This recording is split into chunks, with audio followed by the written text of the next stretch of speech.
Design and designers. Pure fashion terms? Not really. We're also talking of so-called designer babies. And it's not Christian Dior's daughter or Linda Evangelista's son. It's the best embryos selected over less attractive ones. British lawmakers have drawn up a new human tissue and embryos bill that's meant to update old legislation from the 80s and reflect the most recent human reproductive technologies. But it is causing controversy.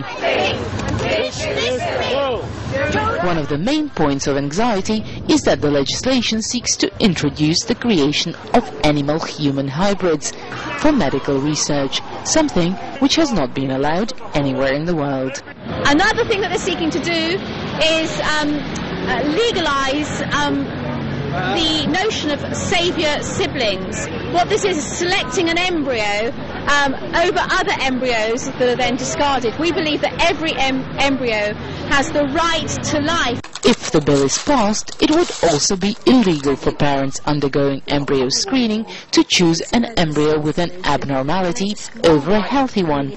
Some disability charities say this would be discriminatory because it gives parents the right to create designer babies free from genetic conditions, but at the same time it bans couples from deliberately creating a baby with a disability.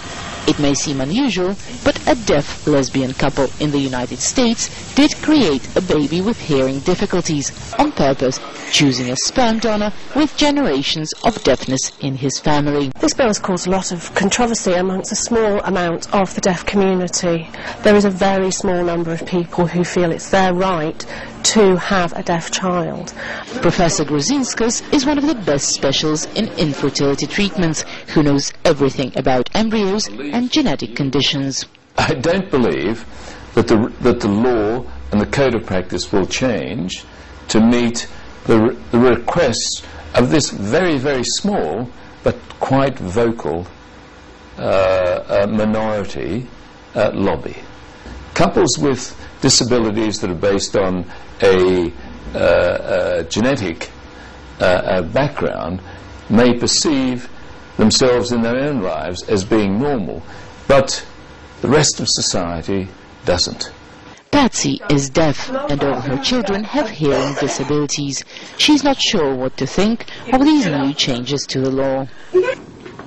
Every time I meet people, have you got children? They laugh. I say, yeah, I've got 4 children. Have they got the hearing? They're deaf. And they say, you're lucky. Why?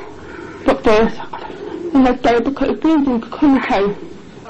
Her daughter would prefer to be able to hear, but she believes it's not up to parents or doctors to decide.